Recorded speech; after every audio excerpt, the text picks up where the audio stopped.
Di dalam kitab-kitab hadis juga ada bab imarat. Apa itu bab imarat? Bab imarat adalah yaitu tentang pemerintahan dan kerajaan. Dalam situ diatur dalam banyak hadis-hadis sidang jemaah yang dirahmati Allah bagaimana sistem pemerintahan dalam Islam. Maka pada saat hari ini menjawab pertanyaan para jemaah, apa kaedah pemakzulan seorang pemimpin dalam Islam? Maka yang menjadi kajian kita hari ini adalah apa saja sebab-sebab yang menjadi sebab seorang pemimpin dimakzulkan, supaya hal ini sidang jemaah yang dirahmati Allah tidak menjadi sesuatu yang liar tanpa tuntunan syariat. Di antaranya pada beberapa kaedah yang menyebabkan seorang pemimpin dimakzulkan. Yang pertama adalah kafir dan murtad. Yang kedua meninggalkan solat dan menyeru untuk meninggalkan solat, atau kebijakan-kebijakannya membuat orang meninggalkan solat. Yang ketiga tidak memutuskan perkara dengan hukum Allah, tidak mengambil kebijakan menyelesaikan persoalan umat dengan tuntunan Al-Quran dan Sunnah. Yang keempat, apabila seorang pemimpin fasik, apabila seorang pemimpin zalim dan berbuat bid'ah. Dan kelima, sidang jemaah, keterbatasan dalam bertindak, hilangnya kemampuan dalam bertindak. Yang keenam, sidang jemaah yang dirahmati Allah, tidak cakap. Ini yang akan menjadi kajian dan bahasan kita, termasuk nanti tata cara bagaimana pemakzulan yang berlaku dalam Islam dan sepanjang sejarah dan jadikan oleh ulama jadi tuntunan fikih sidang jemaah yang dirahmati Allah. Yang pertama, sidang jemaah yang dirahmati Allah, apabila pemimpin murtad. Apa itu murtad? Pemimpin keluar dari Islam, karena umat Islam tidak boleh dipimpin oleh non-Islam. Maka sidang jemaah yang dirahmati Allah, apabila ada calon-calon pemimpin yang non-muslim, maka umat Islam haram memilihnya. Apabila pemimpin Islam yang sudah dipilih dia murtad, maka umat Islam harus wajib memakzulkannya, mencabut hak ketaatan kepada dia, dan memakzulkan dia dari jabatannya jika pemimpin itu murtad sidang jemaah. Hal ini bukan persoalan yang ringan dalam syariat. Ketegasan ulama, saya akan ambilkan pernyataan Qadhi Iyad. Siapa ulama besar Qadhi Iyad? Dia salah seorang pensarah kitab Sahih Muslim. Setiap orang-orang yang hari ini mensarah hadis pasti mengambil kitab Qadhi Iyad sebagai referensi. Maka Qadhi Iyad sidang jemaah yang dirahmati Allah berkata, ulama sepakat bahwa imamah tidak berlaku, kepemimpinan tidak berlaku bagi orang kafir. Kepemimpinan, kepresidenan, kemudian jabatan-jabatan eksekutif tidak berlaku bagi orang kafir. Ketika imam melakukan tindakan yang menyebabkan kafir, mengubah syariat atau melakukan bid'ah, maka ia telah terlepas dari wewenang imamah. Ini konsekuensi berikutnya. Pertama, imamah, kepemimpinan, ketaatan, hak ketaatan tidak berlaku bagi pemimpin yang kafir, yang murtad. Kemudian jika seandainya pemimpin itu, kata beliau, tindakannya menyebabkan kekafiran, mengubah syariat. Apa itu syariat? Peraturan Allah. Mengubah syariat peraturan Allah, atau melakukan bid'ah, penyimpangan syariat, penyimpangan dalam perkara ibadah, penyimpangan dalam perkara undang-undang Islam, maka ia telah terlepas dari wewenang imamah, dia telah terlepas dari wewenang kepemimpinan dan tidak berhak lagi ditaati. Kaum muslimin wajib menentang dan mencopotnya. Selanjutnya mengangkat imam yang baru, yang adil jika memang memungkinkan. Jika hanya sekelompok tertentu di antara kaum muslimin yang mampu menentang, mereka wajib mencopot si kafir tersebut. Ini Qadhi Iyad dalam kitabnya. Al-Hafiz Ibnu Hajar. Siapa Al-Hafiz Ibnu Hajar? Pensarah Sahih Bukhari. Yang saya ambil rujukan ini adalah orang-orang yang menguasai menghafal hadis dan mensarahkan hadis. Puluhan ribu hadis hasil kajian dan kesimpulan dia ini, tokoh-tokoh kita ini adalah hadis-hadis sahih. Sekarang kita rujuk, ini hadis pensarah hadis sahih Muslim. Sekarang kita lihat pensarah hadis sahih Bukhari. Siapa itu? Ibnu Hijr. Ibnu Hijr sedang jemaah yang dirahmati Allah berkata, menurut ijma', apa itu ijma'? Kesepakatan para ulama, imam harus dilepas dari jabatannya karena kekafiran. Imam jika dia setelah memimpin dalam kepemimpinan dia murtad, dia melakukan kekafirannya, dia wajib dilepas dari jabatannya. Untuk itu kata beliau, setiap muslim wajib memakzulkan imam yang kafir. Siapa yang mampu melakukan hal itu, maka ia mendapat pahala. Siapa yang bertindak mencari muka, ingat ini, siapa yang bertindak mencari muka, maka ia mendapat dosa. Dan siapa yang tidak mampu melakukan hal tersebut, maka ia wajib berhijrah meninggalkan kawasan tersebut. Maka sidang jemaah, dari kakak wasiat Ibnu Hijr ini, kesimpulan hukum yang diambil oleh Ibnu Hijr ini, menyikapi pemimpin yang zalim itu ada 3 gambaran umat. Pertama, yang mampu memakzulkannya, dia wajib memakzulkan pemimpin tersebut. Siapa yang melakukan pemakzulan, dia mendapat pahala. Dan yang tidak mampu memakzulkan, atau ada orang yang mencari muka, yang kedua yang mencari muka, berdiri bersama pemimpin yang zalim, pemimpin yang sudah sesat, berdiri dia membelanya, maka dia adalah sang pendosa. Dan orang yang tidak mampu memakzulkan, jika dia mampu berhijrah, maka dia wajib meninggalkan kawasan tersebut, melepaskan diri dari ketaatan dan kepemimpinan pemimpin yang zalim tersebut. Inilah sidang jemaah wasiat Ibnu Hijr. Kemudian Imam As-Safakhasi berkata, ulama sepakat bahwa ketika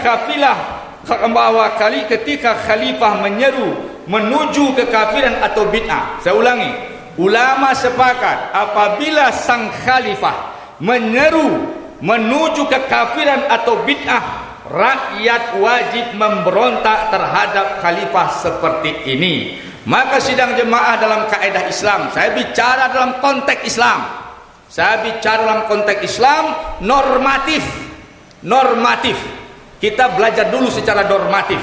Maka sidang jemaah yang dirahmati Allah, bahwasanya yang pertama, syarat seorang pemimpin dimakzulkan apabila dia murtad dan membawa kepada kekafiran, kemudian menyebabkan orang dengan kebijakannya terjatuh kepada kekafiran. Yang kedua, penyebab seorang imam dimakzulkan, seorang pemimpin, seorang pejabat eksekutif dimakzulkan, yaitu meninggalkan solat dan menyeru meninggalkan solat.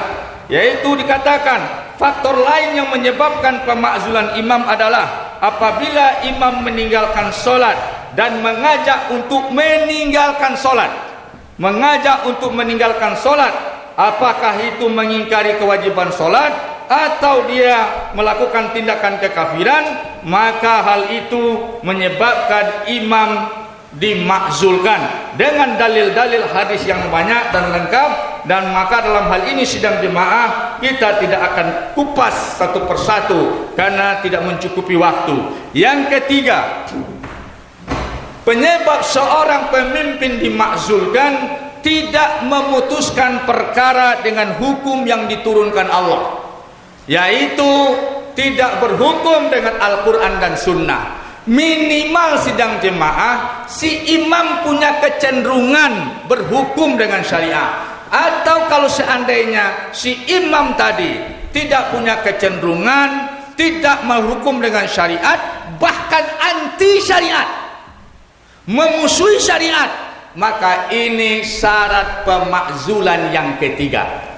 Anti syariat, okelah dikatakan negara kita misalkan negara demokrasi, bukan negara Islam. Negara kita bukan negara Islam. Negara kita negara demokrasi dengan ideologi Pancasila.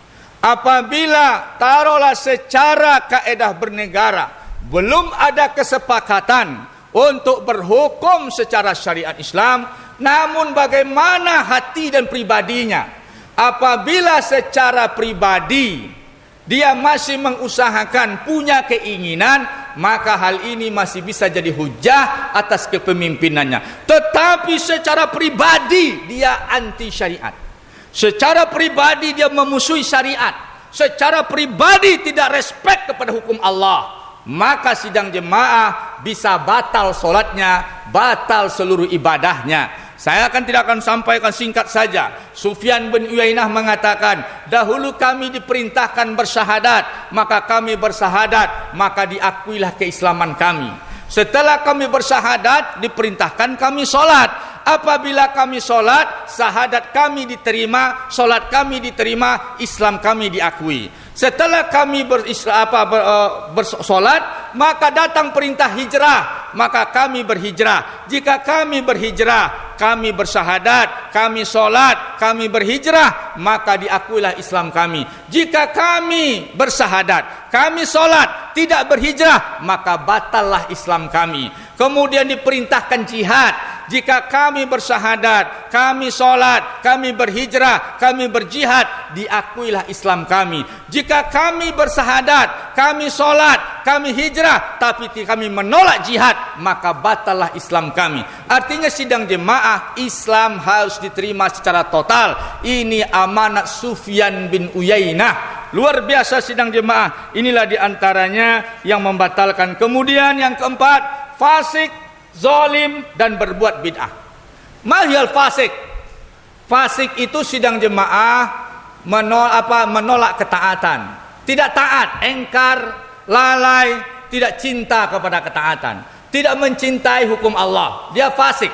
Fasik sidang jemaah yang dirahmati Allah. Fasik ini ada dua khilafiyah. Apakah imam yang fasik dimakzulkan? Maka kesimpulannya ulama tiga pendapat. Menurut pendapat pertama, imam fasik langsung dimakzulkan. Pendapat kedua, imam yang fasik harus diberikan nasihat lebih dulu. Baru jika seandainya dia bertahan pada kefasikannya, baru dia dimakzulkan. Pendapat yang ketiga, ada kalanya harus dibagi fasiknya. Fasiknya di bidang tertentu menyebabkan dia dimakzulkan. Fasik di bidang tertentu hanya makanan nasihat saja. Sidang jemaah, ini imam yang fasik keadaan pemakzulannya. Kemudian imam yang zolim, itu juga dilihat peta zolimnya. Jika kezoliman terhadap hukum Allah, maka dia dimakzulkan. Jika kezolimannya kezoliman pribadinya, tapi hukum dan sistemnya berjalan. Seperti sebagian khilafah Bani Umayyah, mereka zolim secara pribadi. Ada Hajjaj Yusuf bin Thaqafi dan orang-orangnya, tapi sistem negara jalan, sistem negara tetap syariat. Pemerintah secara pribadi zolim, perlakuan pribadinya zolim, maka itu sidang jemaah tidak dimakzulkan. Inilah hadis yang berlaku selagi mereka membiarkan kalian solat, berlaku dengan hukum syariat, dia zolim personalnya, maka kita harus sabar. Ini kesalahan kaum salafi, meletakkan hadis di coupling yang tidak jelas. Kenapa ini saya bahas? Karena saya lihat banyak kekeliruan kaum salafi di dalam memakai hadis. Tidak boleh dimakzulkan selagi kita dibiarkan solat. Ini kekeliruan. Sidang jemaah yang dirahmati Allah, yang hal itu jika imam zolim secara pribadi, tidak zolim secara konstitusi.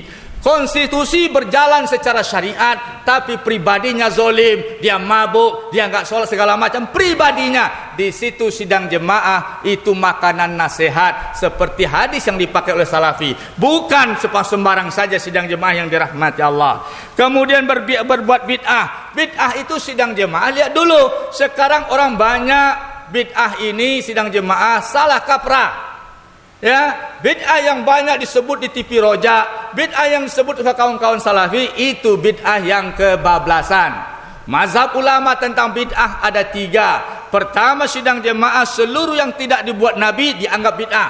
Setiap bid'ah masuk neraka. Dan sehingga sidang jemaah khilafiyah fikih dianggap bid'ah dan masuk neraka. Ini keterlaluan. Dalam kajian bid'ah ini sidang jemaah sudah kita kaji di beberapa kesempatan 3 mazhab ulama tentang bid'ah dan 11 syarat-syarat membid'ahkan orang. Dan ini tidak dipahami oleh kaum salafi. 11 kriteria bid'ah oleh Ibnu Taimiyah. Jika Salafi berhujah membid'ahkan orang dengan Ibnu Taimiyah, saya jawab 11 kriteria bid'ah yang disarankan oleh Ibnu Taimiyah. Jika Anda ingin membid'ahkan orang, maka rujuk dulu 11 dawabit bid'ah menurut Imam Ibnu Taimiyah.